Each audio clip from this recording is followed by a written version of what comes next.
Hello दोस्तों, नमस्कार।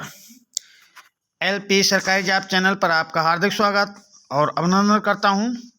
आपके उज्जवल भविष्य की कामना के साथ इस सेशन का शुरुआत कर रहा हूं, जिसका पहला प्रश्न आपकी स्क्रीन पर है। वारसा संगठन में कितने सदस्य रह गए थे? वारसा संगठन में कितने सदस्य रह गए थे? तो 7 सदस्य या 6 सदस्य या 5 सदस्य या 4 सदस्य। प्रश्न नंबर 1 का उत्तर करने का प्रयास करें। वारसा संगठन में कितने सदस्य रह गए थे? तो चलिए हम इसका उत्तर आपको बताते हैं। वारसा संगठन में 7 सदस्य रह गए थे। प्रश्न नंबर 2, यूरोपीय संघ में कुल कितने सदस्य हैं? यूरोपीय संघ में कुल कितने सदस्य हैं? 9 सदस्य या 10 सदस्य या 12 सदस्य या 28 सदस्य। तो यूरोपीय संगठन में कुल 28 सदस्य हैं। प्रश्न नंबर 2 का ऑप्शन द आपका सही उत्तर होगा। प्रश्न नंबर 3, वह देश जो जुलाई 2013 में यूरोपीय संघ का सदस्य बना था।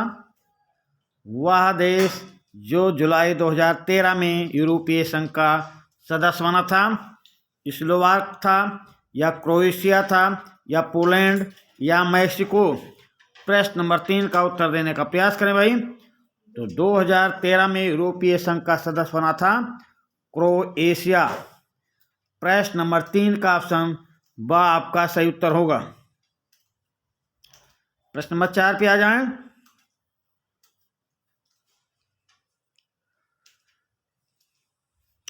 प्रश्न नंबर 4, मैस्ट्रिच संधि किससे संबंधित है?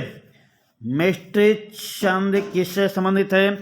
जर्मनी के एकीकरण से या यूरोप के एकीकरण से या दक्षिण एशिया के एकीकरण से या एशिया प्रशांत आर्थिक सहयोग से। मैस्ट्रिच संधि किससे संबंधित है? प्रश्न नंबर 4 का उत्तर देने का प्रयास करें। तो मैस्ट्रिच संधि भाई किससे संबंधित है? तो मैस्ट्रिच संधि यूरोप के एकीकरण से संबंधित है। प्रश्न नंबर 4 का ऑप्शन ब आपका सही उत्तर होगा। प्रश्न नंबर 5 पे आ जाएं। पश्चिमी यूरोप की सुरक्षा के लिए बनाया गया संगठन। पश्चिमी यूरोप की सुरक्षा के लिए बनाया गया संगठन या नाटो था या वार्सा पैक्ट या सेंटो या सीटो। तो पश्चिमी यूरोप की सुरक्षा के लिए बनाया गया संगठन भाई नाटो था, नाटो। प्रश्न नंबर 5 का ऑप्शन आ आपका सही उत्तर होगा। चलिए प्रश्न नंबर 6 पे आ जाएं। नाटो की पार्टनरशिप फॉर पीस योजना में सम्मिलित होने वाला देश। नाटो की पार्टनरशिप फॉर पीस योजना में सम्मिलित होने वाला देश कौन है? ये भारत है या चीन या रूसी संघ या जापान। प्रश्न नंबर 6 का उत्तर देने का प्रयास करें। नाटो की पार्टनरशिप फॉर पीस योजना में शामिल होने वाला देश तो ये रूस भाई कौन था? रूसी संघ था। प्रश्न नंबर 6 का ऑप्शन सा आपका सही उत्तर होगा। प्रश्न नंबर 7 देखें। मार्शल योजना के अंतर्गत किन देशों को सहायता दी गई? मार्शल योजना के अंतर्गत किन देशों को सहायता दी गई? एशिया के देशों को या अफ्रीकी देशों को या पश्चिमी यूरोपीय देशों को या लैटिन अमेरिकी देशों को। प्रश्न नंबर 7 का उत्तर देने का प्रयास करें भाई। मार्शल योजना के अंतर्गत किन देशों को सहायता दी गई? तो मार्शल योजना के अंतर्गत पश्चिमी यूरोपीय देशों को सहायता दी गई। प्रश्न नंबर 7 का ऑप्शन सा आपका सही उत्तर होगा। चलिए भाई प्रश्न नंबर 8 पे आ जाए। वह साम्यवादी देश जिसने वारसा संगठन की सदस्यता त्याग दी। वह साम्यवादी देश जिसने वारसा संगठन की सदस्यता त्याग दी, ये हंगरी है या अल्बानिया या पोलैंड या चेकोस्लोवाकिया है। तो भाई ये जो सारे प्रश्न हैं इनके उत्तर प्रश्न के अकॉर्डिंग ही देना है आपको। वह साम्यवादी देश जिसने वारसा संगठन की सदस्यता त्याग दी है। प्रश्न नंबर 8 का उत्तर करें भाई, तो वह देश है भाई अल्बानिया। प्रश्न नंबर 8 का ऑप्शन बा आपका सही उत्तर होगा। प्रश्न नंबर 9 पे आ जाएं। द्वितीय महायुद्ध के बाद यूरोप में संघर्ष का प्रमुख मुद्दा क्या था? द्वितीय महायुद्ध के बाद यूरोप में संघर्ष का प्रमुख मुद्दा क्या था? प्रश्न नंबर 9 का भाई ऑप्शन देखें, जर्मनी का विभाजन या यूरोपीय साझा बाजार या कॉमन फॉर्म या यूरोपीय संघ। प्रश्न नंबर 9 का उत्तर देने का प्रयास करें।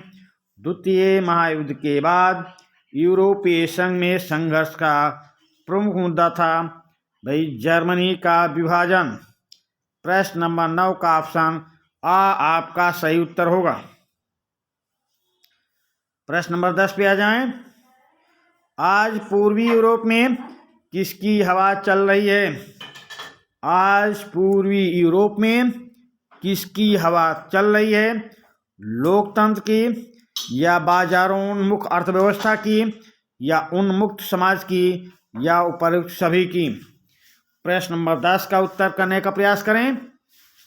आज पूर्वी यूरोप में किसकी हवा चल रही? तो सभी की चल रही, लोकतंत्र की चल रही है, बाजारोन्मुख अर्थव्यवस्था की चल रही, उन्मुक्त समाज, अर्थात आपका उत्तर दा आपका सही उत्तर होगा। सही ऑप्शन दा। चलिए प्रश्न नंबर 11 पे आ जाएं। वर्ष 1999 में नाटो ने कहाँ लगातार बमबारी की? वर्ष 1999 में नाटो ने कहाँ लगातार बमबारी की थी? बर्लिन में या कोसोवो में या चेचन्या में या डरबन में? प्रश्न नंबर 11 का उत्तर देने का प्रयास करें भाई।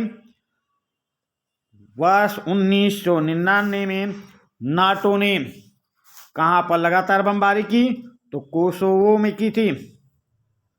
कोसोवो में की थी भाई ये। प्रश्न नंबर 11 का ऑप्शन बा आपका सही उत्तर होगा। चलिए अगले प्रश्न नंबर 12 पे आ जाएं। नाटो के नए सदस्य देश कौन से हैं? नाटो के नए सदस्य देश पोलैंड है, अल्बानिया है एवं सर्बिया, यूगोस्लाविया, चेक गणराज्य एवं हंगरी। हंगरी, पोलैंड एवं कोसोवो या हंगरी, पोलैंड एवं चेक गणराज्य। तो चलिए भाई प्रश्न नंबर 12 का उत्तर देने का प्रयास करें। नाटो के नए सदस्य देश कौन है? तो प्रश्न नंबर दा हंगरी है, पोलैंड है व चेक गणराज्य है। प्रश्न नंबर 12 का ऑप्शन दा आपका सही उत्तर होगा। प्रश्न नंबर 13 पे आ जाएं। नाटो के नए सदस्य देश कौन से हैं? नाटो के नए सदस्य देश प्रश्न नंबर 12 पे तो हंगरी, पोलैंड व चेक गणराज्य। प्रश्न नंबर 12 का ऑप्शन दा आपका सही उत्तर है। अगले प्रश्न पे आ जाएं। वर्तमान में नाटो की सदस्य संख्या है, तो वर्तमान में नाटो की सदस्य संख्या कितनी है? तो 22 है, 24 है, 26 है या 28 है? तो वर्तमान में नाटो की सदस्य संख्या भाई 28 है। प्रश्न के अकॉर्डिंग आपके उत्तर हो रहे हैं। चलिए प्रश्न नंबर 14 पे आ जाएं। कोसोवो किससे संबंधित है? कोसोवो किससे संबंधित है? चेक गणराज्य से या यूगोस्लावी संघ से या रूसी संघ से या दक्षिण अफ्रीका से? प्रश्न नंबर 14 का उत्तर देने का प्रयास करें। कोसोवो किससे संबंधित है? चलिए हम इसका आपको उत्तर बताते हैं। कोसोवो का संबंध यूगोस्लावी संघ से है।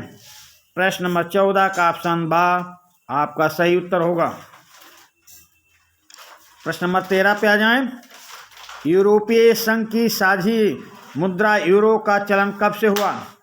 यूरोपीय संघ की साझा मुद्रा यूरो का चलन कब से हुआ है? प्रश्न नंबर 15 का ऑप्शन देखें। 1 जनवरी 1996 से, या 1 जनवरी 1998 से, या 1 जनवरी 1997 से, या 1 जनवरी 1999 से। यूरोपीय संघ की साझा मुद्रा यूरो का चलन कब से हुआ? तो ये भाई हम आपको बताते हैं 1 जनवरी 1999 से। प्रश्न नंबर 15 का ऑप्शन द आपका सही उत्तर होगा। प्रश्न नंबर 16 पे आ जाएं। द्वितीय महायुद्ध के बाद के वर्षों में अमेरिकी विदेश नीति का प्रमुख उद्देश्य क्या रहा? द्वितीय महायुद्ध के बाद के वर्षों में अमेरिकी विदेश नीति का प्रमुख उद्देश्य। प्रश्न नंबर 16 का ऑप्शन देखते हैं। आतंकवाद का विस्तार, या साम्यवाद का अवरोध, या समाजवाद का प्रसार, या उपनिवेशवाद का उन्मूलन। प्रश्न नंबर 16 का ऑप्शन देखें और उत्तर करने का प्रयास करें। द्वितीय महायुद्ध के बाद के वर्षों में अमेरिकी विदेशी नीति का प्रमुख उद्देश्य रहा साम्यवाद का अवरोध। प्रश्न नंबर 16 का ऑप्शन बा आपका सही उत्तर होगा। प्रश्न नंबर 17 पे आ जाएं। सितंबर 1994 में लोकतंत्र बहाली के नाम पर अमेरिका ने अपनी सेनाएं कहाँ भेजी थीं? ये अफगानिस्तान में भेजी थीं, या पोलैंड में, या हैती में, या जर्मनी में। सितंबर 1994 में लोकतंत्र बहाली के नाम पर अमेरिका ने अपनी सेनाएं कहाँ भेजी? प्रश्न नंबर 17 का ऑप्शन सा आपका सही उत्तर होगा। ये भेजी थी हैती में। प्रश्न नंबर 17 का ऑप्शन सा आपका सही उत्तर है। चलिए भाई प्रश्न नंबर 18 पे आ जाएं। 4 सूत्री कार्यक्रम के साथ किस अमेरिकी राष्ट्रपति का नाम जुड़ा है? प्रश्न नंबर 18। ये वाशिंगटन के नाम से जुड़ा है, या रूजवेल्ट के नाम के साथ, या निक्सन के, या ट्रूमैन के। 4 सूत्री कार्यक्रम के साथ किस अमेरिकी राष्ट्रपति का नाम जुड़ा है? प्रश्न नंबर 18 का उत्तर देने का प्रयास करें और इस चैनल को अपने दोस्तों के बीच शेयर करें और उनसे कहें कि सब्सक्राइब करें और वीडियो को देखें। ये उनके आगामी जो भी परीक्षाएं होंगी, जो भी कंपटीशन होंगे, उनके लिए महत्वपूर्ण है। ये चैनल आपके भविष्य के लिए महत्वपूर्ण साबित होंगे। चलिए भाई प्रश्न नंबर 18 का उत्तर देने का प्रयास करें। 4 सूत्री कार्यक्रम के साथ अमेरिकी राष्ट्रपति ट्रूमैन का नाम जुड़ा है। प्रश्न नंबर द आपका सही उत्तर होगा। प्रश्न नंबर 19। पार्थक्य नीति पर जोर देने वाला अमेरिकी राष्ट्रपति। पार्थक्य नीति पर जोर देने वाला अमेरिकी राष्ट्रपति कौन है? तो ये मुनरो था, या ट्रूमैन, या जॉर्ज बुश, या कार्टर। पार्थक्य नीति पर जोर देने वाला अमेरिकी राष्ट्रपति कौन था? तो ये भाई था अमेरिकी राष्ट्रपति मुनरो। प्रश्न नंबर 19 का ऑप्शन आ आपका सही उत्तर होगा। प्रश्न नंबर 20 पे आ जाएं। यदि यूनान हाथ से निकल गया तो तुर्की साम्यवाद के महायुद्ध में एक आरक्षणीय चौकी बन जाएगा। यह कथन अमेरिकी विदेश नीति के बारे में किसका है? यदि यूनान हाथ से निकल गया तो तुर्की साम्यवाद के महायुद्ध में एक आरक्षणीय चौकी बन जाएगा। ये कथन अमेरिकी विदेश नीति के बारे में किसका है? डलेस का है, या किसिंजर का, या मार्शल का, या कार्टर का? प्रश्न नंबर 20 का उत्तर देने का प्रयास करें भाई। तो ये कथन यदि यूनान हाथ से निकल गया तो तुर्की साम्यवाद के महायुद्ध में एक आरक्षणीय चौकी बन जाएगा।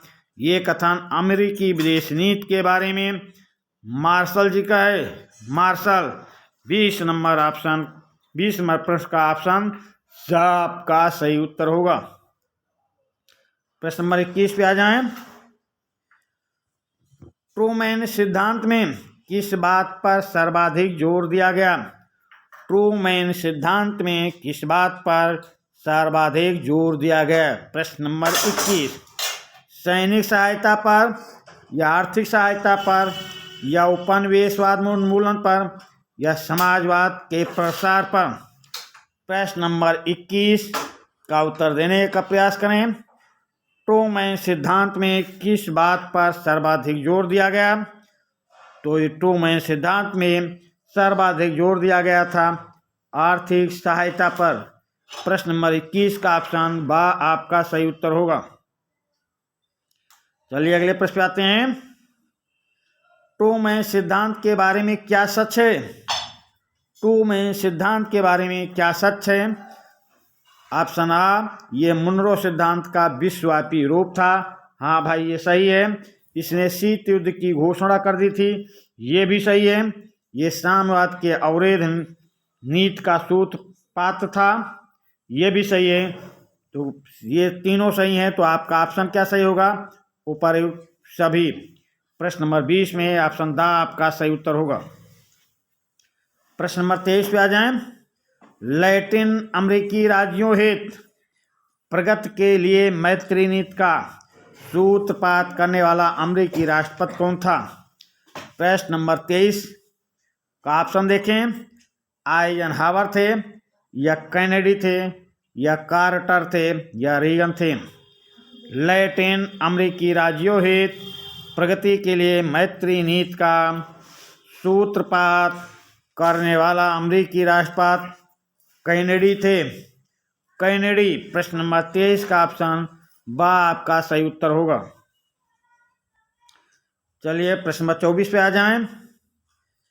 चीन के संबंध में अमेरिकी विदेश नीति में आमूलचूल परिवर्तन करने वाला अमेरिकी राष्ट्रपति? प्रश्न नंबर 24। चीन के संबंध में अमेरिकी विदेश नीति में आमूलचूल परिवर्तन करने वाला अमेरिकी राष्ट्रपति कौन था? ट्रूमैन थे या जॉनसन थे या निक्सन थे या क्लिंटन थे? प्रश्न नंबर 24 का ऑप्शन सा आपका सही उत्तर होगा। चीन के संबंध में अमेरिकी विदेश नीति में आमूलचूल परिवर्तन किया था निक्सन महोदय ने। प्रश्न नंबर 24 का ऑप्शन सा आपका सही उत्तर होगा। प्रश्न नंबर 25 पे आ जाएं। जॉर्ज बुश का सबसे बड़ा योगदान विदेश नीति के परिप्रेक्ष्य में कौन सा था? जॉर्ज बुश का सबसे बड़ा योगदान विदेश नीति के संबंध में कौन सा था? तो पाकिस्तान को अमेरिकी शस्त्र सहायता या यूनेस्को छोड़ने का निर्णय या साम्यवाद का अवरोध या शीत युद्ध का अंत? तो प्रश्न नंबर 25 देखें। जॉर्ज बुश का सबसे बड़ा योगदान विदेश नीति के परिप्रेक्ष्य में शीत युद्ध का अंत था। प्रश्न नंबर 25 का ऑप्शन दा आपका सही उत्तर होगा। प्रश्न नंबर 26 पे आ जाएं। नवंबर 2010 में राष्ट्रपति बराक ओबामा ने किन देशों की यात्रा की थी? नवंबर 2010 में राष्ट्रपति बराक ओबामा ने किन देशों की यात्रा की थी? तो भारत, पाकिस्तान एवं श्रीलंका की, या भारत, नेपाल एवं पाकिस्तान की, या भारत एवं इंडोनेशिया की, या भारत, श्रीलंका एवं नेपाल की? प्रश्न नंबर 26 का ऑप्शन देखें, उत्तर करने का प्रयास करें भाई। नवंबर 2010 में राष्ट्रपति बराक ओबामा ने भारत और इंडोनेशिया की यात्रा की थी। प्रश्न नंबर 26 का ऑप्शन सा आपका सही उत्तर होगा। प्रश्न नंबर 27 पे आ जाएं। राष्ट्रपति क्लिंटन ने मार्च 2000 में किस देश के साथ दृष्टिकोण पत्र 2000 पर हस्ताक्षर किया? राष्ट्रपति क्लिंटन ने मार्च 2000 में किस देश के साथ दृष्टिकोण पत्र 2000 पर हस्ताक्षर किया? तो ये चीन के साथ किया, या पाकिस्तान के साथ, या भारत के साथ, या रूसी संघ के साथ किया? प्रश्न नंबर 27 का उत्तर देने का प्रयास करें। तो राष्ट्रपति बिल क्लिंटन ने मार्च 2000 में भारत के साथ दृष्टिकोण पत्र 2000 पर हस्ताक्षर किया था। प्रश्न नंबर 27 का ऑप्शन सा आपका सही उत्तर होगा। प्रश्न नंबर 28 पे आ जाएं। 1979 में चीन ने किस देश पर आक्रमण किया था?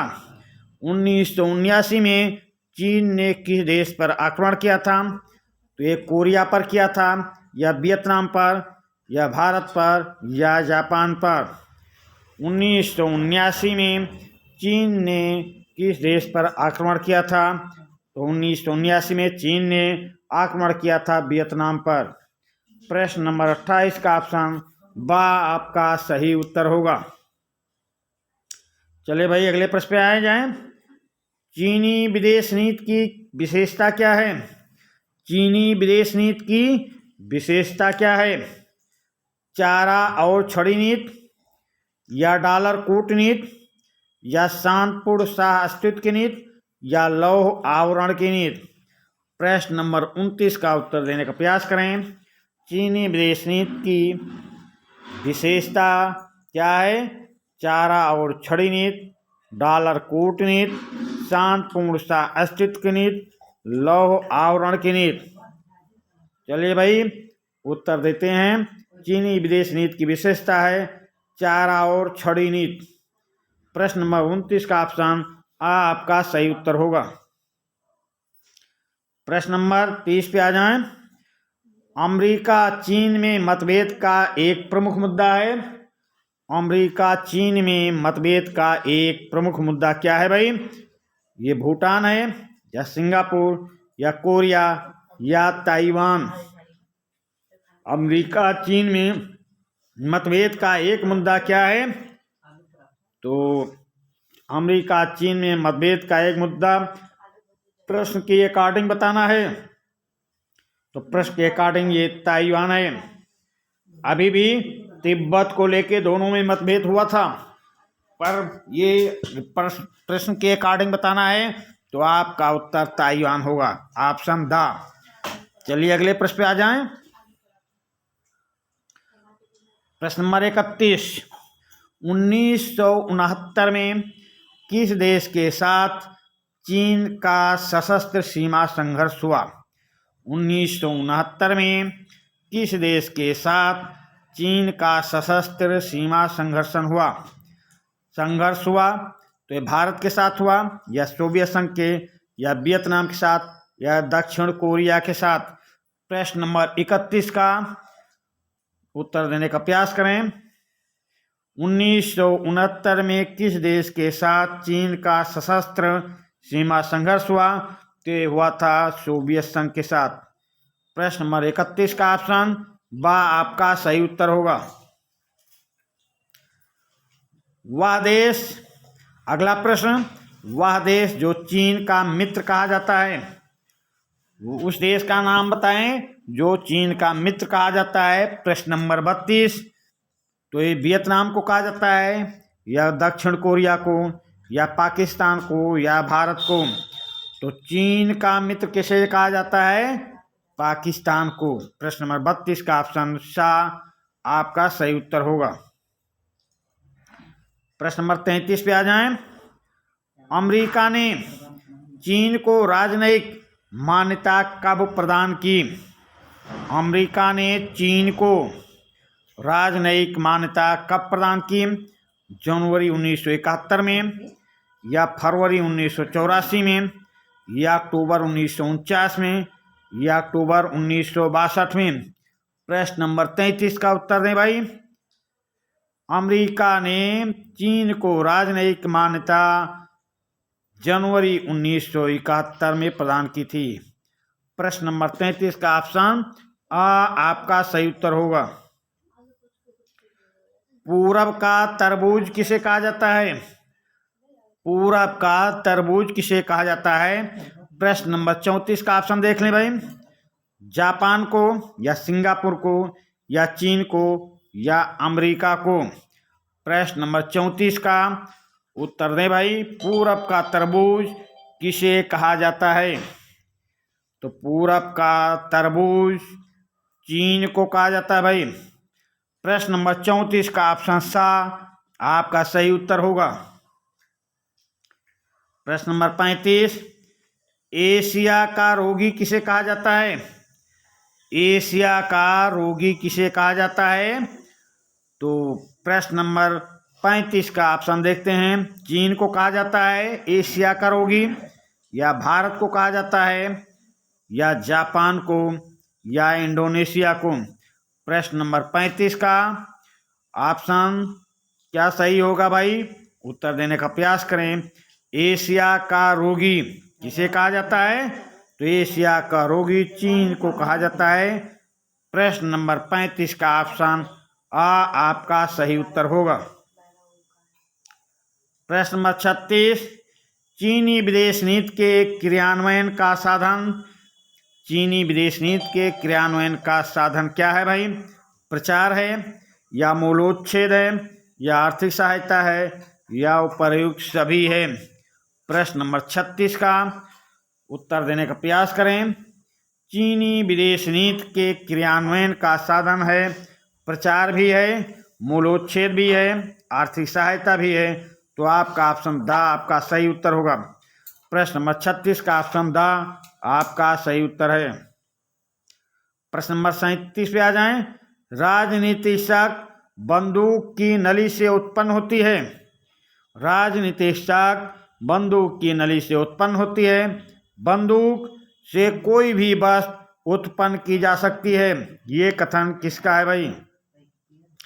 प्रश्न नंबर 37 का ऑप्शन देखते हैं। ये कथन ट्रूमैन का है, या ख्रुश्चेव का, या माओ का, या नेहरू का। तो राजनीतिक शक बंदूक की नली से उत्पन्न होती है।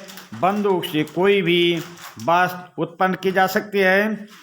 तो ऐसा विचार व्यक्त करने वाले महोदय माओ थे भाई। माओ ने कहा था शक्ति बंदूक की नली से उत्पन्न होती है। तो प्रश्न नंबर 37 का ऑप्शन सा आपका सही उत्तर होगा। प्रश्न नंबर 38 पे आ जाएं। भारत की विदेश नीति की मूल बातों का समावेश संविधान के किस अनुच्छेद में है? भारत की विदेश नीति की मूल बातों का समावेश संविधान के किस अनुच्छेद में है? यह अनुच्छेद 51 में है, या अनुच्छेद 315 में, या अनुच्छेद 352 में, या अनुच्छेद 370 में। तो भारत की विदेश नीति की मूल बातों का समावेश अनुच्छेद 51 में है। प्रश्न नंबर 38 का ऑप्शन आ आपका सही उत्तर होगा। प्रश्न नंबर 39 पे आ जाएं। भारत की विदेश नीति के निर्माता माने जाते हैं। भारत की विदेश नीति के निर्माता माने जाते हैं महात्मा गांधी माने जाते हैं, या डॉक्टर अंबेडकर, या आचार्य विनोबा भावे, या जवाहरलाल नेहरू। भारतीय विदेश नीति के जनक, भारतीय विदेश नीति के निर्माता माने जाने वाले हैं जवाहरलाल नेहरू। प्रश्न नंबर 39 का ऑप्शन द आपका सही उत्तर होगा। प्रश्न नंबर 40, भारत की विदेश नीति का प्रमुख लक्षण क्या है? भारत की विदेश नीति का प्रमुख लक्षण क्या है? पारथक्यीकरण, या गुटनिरपेक्षता, या लौह आवरण नीति, या सैनिक गठजोड़। तो भारत की विदेश नीति का प्रमुख लक्षण क्या है भाई? भारत की विदेश नीति का प्रमुख लक्षण है गुटनिरपेक्षता। प्रश्न नंबर 40 का ऑप्शन ब आपका सही उत्तर होगा। प्रश्न नंबर 41 पे आ जाएं। वो भारतीय प्रधानमंत्री जिसने संयुक्त राष्ट्र सहस्त्राब्दी शिखर सम्मेलन को संबोधित किया। वो भारतीय प्रधानमंत्री जिसने संयुक्त राष्ट्र सहस्त्राब्दी शिखर सम्मेलन को संबोधित किया। प्रश्न नंबर 41 में देखें भाई, तो ये पीवी नरसिम्हा राव ने किया, या राजीव गांधी ने, या अटल बिहारी वाजपेयी ने, या इंद्र कुमार गुजराल ने। प्रश्न नंबर 31 का ऑप्शन सा आपका सही उत्तर होगा। ये प्रधानमंत्री अटल बिहारी वाजपेयी ने इस शिखर सम्मेलन को संबोधित किया था। प्रश्न नंबर 42 पे आ जाएं। पंचशील से संबंधित सिद्धांत कौन सा नहीं है? पंचशील से संबंधित सिद्धांत कौन सा नहीं है? तो अनाक्रमण या अहस्तक्षेप या अहिंसा या शांतिपूर्ण सह अस्तित्व। प्रश्न नंबर 42 का उत्तर देने का प्रयास करें भाई। पंचशील से संबंधित सिद्धांत कौन सा नहीं है? तो पंचशील से संबंधित सिद्धांत भाई अनाक्रमण है, अहस्तक्षेप है, शांतिपूर्ण सह अस्तित्व है। क्या नहीं है? अहिंसा। तो प्रश्न नंबर 42 का ऑप्शन सा आपका सही उत्तर होगा। अगले प्रश्न पे आ जाएं। पंचशील सिद्धांतों का संबंध किससे है? पंचशील सिद्धांतों का संबंध किससे है? नेहरू लियाकत अली से या नेहरू खुर्शेव से या नेहरू चाउ एनलाई से या नेहरू निक्सन से। प्रश्न नंबर 33 का उत्तर देने का प्रयास करें। पंचशील सिद्धांतों का संबंध किनसे है? पंचशील सिद्धांतों का संबंध नेहरू लियाकत अली या नेहरू खुर्शेव या नेहरू चाउ एनलाई या नेहरू निक्सन से। तो पंचशील सिद्धांतों का संबंध भाई नेहरू चाउ एनलाई से है। प्रश्न नंबर 43 का ऑप्शन सा आपका सही उत्तर होगा। अगले प्रश्न पे आ जाएं। भारत के लेफ्टिनेंट जनरल सतीश नाम्बियार की कमांड में किस देश में संयुक्त राष्ट्र शांति स्थापना की कार्यवाही की गई? भारत के लेफ्टिनेंट जनरल सतीश नाम्बियार की कमांड में किस देश में संयुक्त राष्ट्र शांति स्थापना की कार्रवाई की गई? ये सोमालिया में किया गया या कंबोडिया में या कांगो में या पूर्व यूगोस्लाविया में। प्रश्न नंबर 44 का उत्तर देने का प्रयास करें भाई। तो प्रश्न नंबर 44 में भारत के लेफ्टिनेंट जनरल सतीश नाम्बियार की कमांड में पूर्व यूगोस्लाविया देश में संयुक्त राष्ट्र शांति स्थापना की कार्यवाही की गई। प्रश्न नंबर 44 का ऑप्शन द आपका सही उत्तर होगा। प्रश्न नंबर 45 लाल बहादुर शास्त्री के युग में विदेश नीति की दृष्टि से महत्वपूर्ण क्या है? लाल बहादुर शास्त्री के युग में विदेश नीति की दृष्टि से महत्वपूर्ण क्या है? शिमला समझौता या ताशकंद समझौता या वाडुंग समझौता या पंचशील। प्रश्न नंबर 45 का उत्तर देने का प्रयास करें। लाल बहादुर शास्त्री के युग में विदेश नीति की दृष्टि से महत्वपूर्ण है ताशकंद समझौता। प्रश्न नंबर 45 का ऑप्शन बा आपका सही उत्तर होगा। प्रश्न नंबर 46 पे आ जाएं। नरसिंह राव की विदेश नीति का प्रमुख लक्षण। नरसिंह राव प्रधानमंत्री नरसिंह राव की विदेश नीति का प्रमुख लक्षण क्या है? प्रश्न नंबर 46 का ऑप्शन देखते हैं। नैतिकता एवं आदर्शवाद का पुट, सैनिक गठजोड़, आर्थिक हितों के संरक्षण पर बल या उपर्युक्त सभी। प्रश्न नंबर 46 का उत्तर देने का प्रयास करें भाई और इस सेशन को ज़्यादा से ज़्यादा मात्रा में शेयर करें ताकि और लोग भी इस चैनल को सब्सक्राइब कर लें। चलिए भाई, नरसिंह राव की विदेश नीति का प्रमुख लक्षण आर्थिक हितों के संरक्षण पर बल। प्रश्न नंबर 46 का ऑप्शन सा आपका सही उत्तर होगा। प्रश्न नंबर 47 पे आ जाएं। भारत और अमेरिका के बीच मतभेद का प्रमुख मुद्दा क्या है? भारत और अमेरिका के बीच मतभेद का प्रमुख मुद्दा। प्रश्न नंबर 47 का ऑप्शन देखें भाई। ये शिमला समझौता है या अणप्रसारी संधि है या ताशकंद समझौता है या पंचशील। तो भारत और अमेरिका के बीच मतभेद का प्रमुख मुद्दा अणु प्रसार संधि है। प्रश्न नंबर 47 का ऑप्शन बा आपका सही उत्तर होगा। प्रश्न नंबर 48 पे आ जाएं। निम्नांकित में से कौन सा देश भारत का पड़ोसी नहीं है? निम्नांकित में से कौन सा देश भारत का पड़ोसी नहीं है? तो ये भूटान पड़ोसी है, नेपाल भी पड़ोसी है, श्रीलंका भी पड़ोसी है। यहाँ पूछ रहा नहीं है तो नहीं है भाई इंडोनेशिया। प्रश्न नंबर 48 का ऑप्शन सा आपका सही उत्तर होगा। अगले प्रश्न पे आ जाएं। शिमला समझौते का संबंध किससे है? शिमला समझौते का संबंध भारत चीन से है, या भारत पाकिस्तान से है, या भारत नेपाल से, या भारत श्रीलंका से? शिमला समझौता किन दोनों देशों के बीच हुआ है ये आपको बताना है। तो शिमला समझौते का संबंध भारत और पाकिस्तान से है भाई। प्रश्न नंबर 49 का ऑप्शन बा आपका सही उत्तर होगा। कच्छद्वीप टापू विवाद का मसला रहा किसके बीच? कच्छद्वीप टापू विवाद का मसला किसके बीच है? तो भारत और श्रीलंका के बीच, या भारत भूटान के बीच, या भारत बांग्लादेश के बीच, या भारत नेपाल के बीच? प्रश्न नंबर 50 का उत्तर देने का प्रयास करें। कच्छद्वीप टापू विवाद का मसला किसके बीच रहा? प्रश्न नंबर 50 का उत्तर देने का प्रयास करें।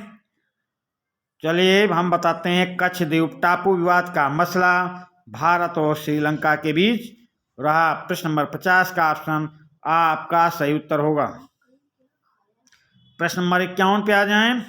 29 जुलाई 1987 को भारत ने किस समझौते पर हस्ताक्षर किया? 29 जुलाई 1987 को भारत ने किस समझौते पर हस्ताक्षर किया? ताशकंद समझौते पर, या शिमला समझौते पर, या राजीव जयवर्धने समझौते पर, या उपरोक्त में से कोई नहीं? तो 29 जुलाई 1987 को भारत ने राजीव जयवर्धने समझौते पर हस्ताक्षर किया। प्रश्न नंबर 51 का ऑप्शन सा आपका सही उत्तर होगा। प्रश्न नंबर 52 पे आ जाएं। पिछले दशक में किस देश में भारतीय शांति सेनाएं भेजी गईं? पिछले दशक में किस देश में भारतीय शांति सेनाएं भेजी गईं? ये नेपाल में भेजी गईं, या अफगानिस्तान में, या श्रीलंका में, या भूटान में? प्रश्न नंबर 52 का उत्तर देने का प्रयास करें। तो पिछले दशक में किस देश में भारतीय शांति सेनाएं भेजी गईं? तो भारतीय शांति सेनाएं ये प्रधानमंत्री राजीव गांधी के समय भेजी गई थी। अब आप समझ गए होंगे किस देश में भेजी गई। ये भेजी गई थी श्रीलंका में। प्रश्न नंबर 52 का ऑप्शन सा आपका सही उत्तर होगा। अगले प्रश्न पे आ जाएं। फरक्का समस्या का संबंध किससे है? फरक्का समस्या का संबंध किससे है? यह भारत और चीन से, या भारत और बांग्लादेश से, या भारत और श्रीलंका से, या भारत और भूटान से?